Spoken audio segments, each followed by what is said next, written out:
আমার মা বাবা ছোটবেলা থেকে আমার জন্য, আমাদের ফ্যামিলির জন্য অনেক কষ্ট করছে। আমাদের কোনো ঘর ছিল না, আমরা এরকম বৃষ্টির মাধ্যমে ভিজে ভিজে থাকতাম।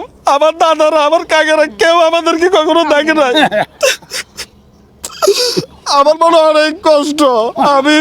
আমার সামর্থ্য নাই। আমার যদি সামর্থ্য থাকতো আমি আমি সবার পাশে দাঁড়াইতাম। আমার মন আছে, আল্লাহ শুধু দোয়া করবো যেন আল্লাহ দেয় যেন সবার পাশে থাকতে পারে। আসসালামু আলাইকুম, ভালো আছেন? আপনাদেরকে দেখার জন্য আইছি। ভালো আছেন নানি? ভালো আছেন? কি করেন? হ্যাঁ, ঘরের ভিতরে কি রান্না করতেছেন নাকি, না রান্না বান্না শেষ? রান্না বান্না শেষ নাকি? কি রান্না করছেন দেখি? আমরা তো আজকে আপনাদের বাসায় আইছি খাওয়ার জন্য। হ্যাঁ, কি রান্না করতেছেন এখানে? চা কেন? ও, আপনাদের জন্য ঈদের শপিং করে আনছি। এদিকে আসেন নানি, যাই দেখি আপনার পছন্দ হয়নি। এখানে নানার জন্য গেঞ্জি দেখেন তো, এটা গাতাইট বুনি আপনার। আমরা তো আন্দাজ করেই লইছি, মানে আপনার মাপ অনুযায়ী আন্দাজ করে লইছি। আর এখানে আনছি আপনার জন্য একটা পাঞ্জাবি। এটা গায়ে দিয়ে ফেলান, গেঞ্জি গায়ে দিয়ে ফেলান, গেঞ্জি গায়ে দিয়ে ফেলান। আপনার জন্য যে শাড়ি আনছি, শাড়িটা দেখেন তো হইবনি? ঈদের দিন পরবেন? এগুলা কাঠগড় মার্কেটের আনছি, পরি ফেলান। দেখেন গায়ে আটবো কিনে। তো ভালো আছেন তো? ভালো আছি আলহামদুলিল্লাহ। আমি আপনাদেরকে বলছি না যে আবার আসবো, আপনাদেরকে দেখে যাব। ঈদের আগে আরেকবার আসবো। হ্যাঁ, আর ইনশাল্লাহ দিলে ঈদের পর আসবো। আসি আপনাদের এই ঘরের কাজ ধরবো, ঠিক আছে? ইনশাল্লাহ দিলে। ধরেন পাঞ্জাবিটা দেখেন, আগে আড়েনি, গায়ে আড়েনি দেখেন। আর মুরব্বি কালার আনছি আর কি, যেহেতু বুঝুন না। এরা মার্কেটে যখন গেছিলাম ছেলেদের কাপড় টাপড় দেখাইতেছে। আমি বলতেছি না, ছেলেদের গুলো হবে না। উনি একজন মুক্তিযোদ্ধা, উনি মুক্তিযোদ্ধা। ওনার বয়স 70 থেকে 80 বছরের কাছাকাছি। হ্যাঁ, 80 বছর না, 80-র উপরে। তো এই জন্য পরে উনি এগুলো দেখাচ্ছে। হ্যাঁ, গায়ে দিয়ে ফেলান। ইয়া নানি, আমি শাড়িটা পরবেন নাকি? না, একটু পরলে ভালো হইতো। আচ্ছা, আপনি পরে আসেন, যান। হ্যাঁ, পরে আসেন। আচ্ছা, আমি খুলে দিই। আপনি এই যে কাপড়, এটা দেখেন ঠিক আছে কিনা দেখেন। যদি না হয় তাহলে আবার চেঞ্জ করে আনতে হবে, বুঝলেন? আমরা এখানে টান দিয়ে যাই, চেঞ্জ করে আনতে পারবো। বলছে যান পরান আপনি, যদি না হয় তাহলে আবার নিয়ে আসবেন, যে চেঞ্জ করে দেবো আমরা। কোনো চিন্তা করবেন না, আমরা আছি ইনশাল্লাহ দিলে। কোনো হ্যাঁ হ্যাঁ, পরি ফেলান, সমস্যা নাই। পরি ফেলান, দেখেন হইব কিনা। পাঞ্জাবিও হইব, 40 সাইজ লইছি আর কি। রোজা আছেন তো না? হ্যাঁ, আল্লাহ সবাই সুস্থ রাখুক, যেন সবাই সবার পাশে থাকে।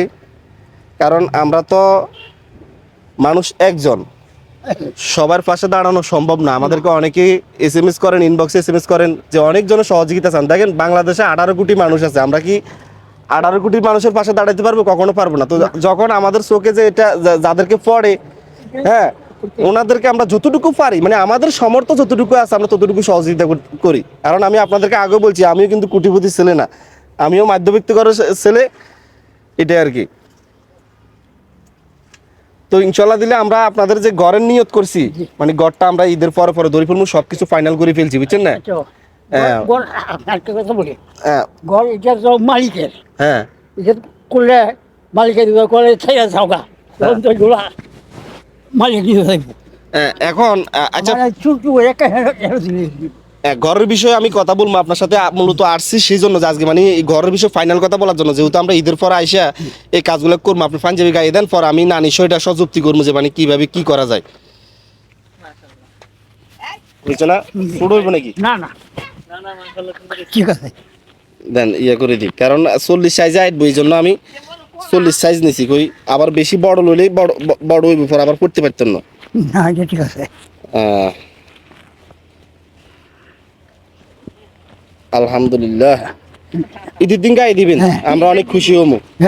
কারণ ঈদের দিন আমি তো আমার মায়ের কাছে যাবো, তো হয়তো ঈদের দিন আপনাদের এখানে আসতে পারবো না। ঈদের 2-3 দিন পর ইনশাল্লাহ দিলে একেবারে আমরা ঘরের কাজ ধরবো, সেই সময় আসবো, বুঝছেন না? এই জন্য আপনাদের সাথে এখন দেখা করতাম বলে আসছি। আলহামদুলিল্লাহ, ঠিক আছে না? দুইজনকে কিন্তু এখন ঈদ ঈদ মনে হইতেছে, মনে হয় যেন আজকে ঈদ। হ্যাঁ, এখন নানি এদিকে আসেন। এই যে আপনাদের যে ঘর, যে অবস্থা, এটা কিন্তু এই যে মাটি, আপনাদের এটা কিন্তু বিটা না, বিটা আছে। এদিকে আসেন না, নানা এদিকে আসেন। এখানে এই শপিং ব্যাগ এগুলা রাখি দেন, এগুলোর মধ্যে কিছু লুড়িতে পারবেন। হ্যাঁ, এই যে এখানে বর্ষা আইলে কিন্তু পানি উঠে যায়। আর যে পরিস্থিতি দেখেন, এই যে কম্বল দিয়ে আর পলিথিন দিয়ে এটা কোন রকম ভাবে রাখছে, এটা যত বৃষ্টি সব ওনাদের গায়ের উপরে পড়ে এই বয়সে। আর এমন একটা জায়গায় ওনাদের ঘর, ওনাদেরকে দেখার মতো কেউ নাই। যদিও এখানে আছে অনেক বড় লোক, তারা কিন্তু দেখে না। হ্যাঁ, আর যদি দেখতো তাহলে কিন্তু ওনারা এত কষ্ট করা লাগতো না। দুজন কিন্তু অসুস্থ। তো এখন আমরা ইনশাল্লাহ দিলে নিয়ত করছি, ঈদের পরে ইনশাল্লাহ দিলে আমরা ঘর তুলবো ওনাদের। সবাই দোয়া করবেন। তবে ওনাদের কাছে 2-3টা প্রশ্ন ছিল, এই প্রশ্নগুলো আমি করি। প্রশ্নটা হলো, আমরা তো এখানে ঘর তুলবো, যেহেতু এই জায়গাটা আপনাদের না, আপনারা আরেকজনের জায়গায় থাকেন। আজকে কত বছর থাকেন? 50 বছর ওনারা এই জায়গায় থাকে। কিন্তু একটা জিনিস চিন্তা করেন, ওনাদের একটা ভালো ঘর নাই। এই 50 বছর পর্যন্ত কি কারো চোখে পড়ে নাই? কারো চোখে পড়ছে, কিন্তু দেখিও না দেখার ভান করছে।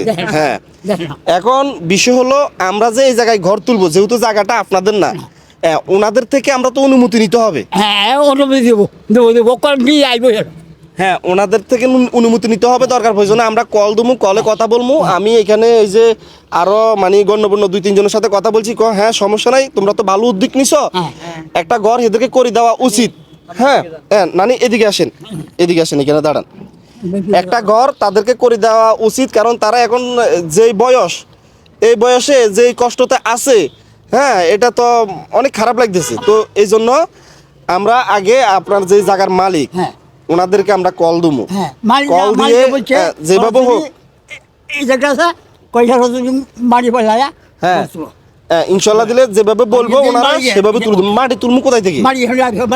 মানে মাটি দিব না, মালিককে দিব। যেখান থেকে দেখা দিব আমরা সেখান থেকে মাটি দিয়ে তারপরে ঘর তুলতে হবে। আর মূলত এখানে তো বিটা নাই, এটা তো বর্ষাকালে এই যে সব পানি দিক থেকে আইসা ঘরের ভিতরে ঢুকে। তো এই জন্য আমরা যেন উঁচা করে দেবো, কোনো পোকা মাকড় না ঢুকতে পারে, সাপ কুচলা না ঢুকতে পারে। হ্যাঁ, যেন বর্ষার মাধ্যমে বিটাটা উপরে থাকে, আর উপর থেকে যাতে পানি না পড়ে সেই ব্যবস্থা করে দেবো। মোটামুটি যেন থাকতে পারেন সেই ব্যবস্থা করে দেবো। আর কারেন্টের বিষয়টা, যদি এখান থেকে কোনো প্রকারের লাইন টানান যায়, কারেন্টের যদি কোনো লাইন টানান যায়, এটা আমরা ঘর দেওয়ার পরে সেটার পরিকল্পনা করব। ঠিক আছে নি? কারণ আপনারা এখন কিন্তু অন্ধকারে থাকতেছেন। আমি একটু দেখাই সবাইকে। দেখেন, এটা কিন্তু আমি আপনাদেরকে আগেও দেখাইছি। দেখেন ওনারা কি অন্ধকারের ভিতরে থাকে, এটা কবরস্থানের মতো এক হিসেবে হতে চলে। দেখছেন, কবরস্থানের মতো এই অন্ধকারে থাকে। রাত হলে ওই যে কেরাসিন তেলের যে মানে বাতিগুলো আছে, এগুলা জ্বালাই। যদি কোনো প্রকারের ঝড় তুফান হয়, এই বাতিও কিন্তু জ্বলে না, সব নিভে যায়। যে অন্ধকার, এই অন্ধকারের ভিতরে থাকে দুইজন। আর নিচে আপনারা যেটা দেখতেছেন, এটা কিন্তু একেবারে জমিনের সাথে সমান। এই যে বর্ষা আসলে এখানে পানি হয়ে যায়, 1 হাঁটু 1 মাজা এখানে দাঁড়ায় থাকে দুইজন, উপর থেকে পানি পড়ে, নিচে পানি, মানে দোনো জায়গাত পানি। তো সবাই দোয়া করবেন, সবার থেকে দোয়া চাই। আর এই যে ওনারা এই যে এখানে রান্না করে, এটা ওনাদের চুলা, এই জায়গায় রান্না করে কোনো রকমভাবে জীবনযাপন করে, এটা হলো ওনাদের জীবন আর কি। তো এই আর কি, ইনশাল্লাহ আমরা আসছি আপনাদের কাছে মূলত এই কথাগুলো জিজ্ঞেস করার জন্য, মানে যে মালিকের থেকে অনুমতিটা নেওয়ার জন্য, আর আপনাদেরকে মানে এই যে ঈদের ইয়াটা করে দেওয়ার জন্য। হ্যাঁ, আর আমি আপনাদেরকে ওষুধ খাওয়ার জন্য, আপনাকে ওষুধ খাওয়ার জন্য কিছু টাকা দিয়ে যাই, আপনি ওষুধ কিনে নেবেন। হ্যাঁ, ওষুধ কিনে নেবেন। দেখি আমার থেকে এখানে কত টাকা আছে।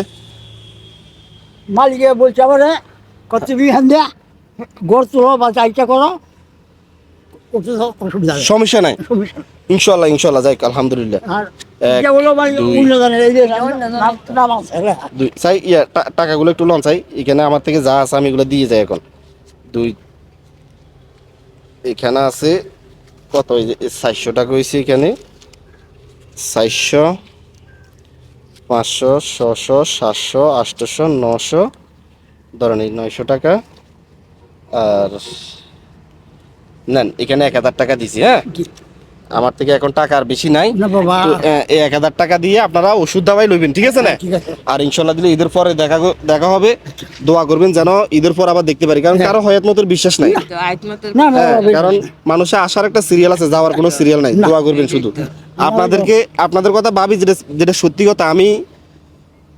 আমার জীবনে অনেক দুঃখ আছে, বুঝছেন? অনেক কষ্ট আছে। আমি এই জন্য আপনাদের পাশে আসা। বাবা আমি আমার মা বাবা ছোটবেলা থেকে আমার জন্য, আমাদের ফ্যামিলির জন্য অনেক কষ্ট করছে। আমাদের কোনো ঘর ছিল না, আমরা এরকম বৃষ্টির মাধ্যমে ভিজে ভিজে থাকতাম। আমার দাদারা, আমার কাকারা কেউ আমাদেরকে কখনো দেখে নাই। আমার মনে হয় অনেক কষ্ট। আমার সামর্থ্য নাই। আমার যদি সামর্থ্য থাকতো আমি আমি সবার পাশে দাঁড়াইতাম। আমার মন আছে।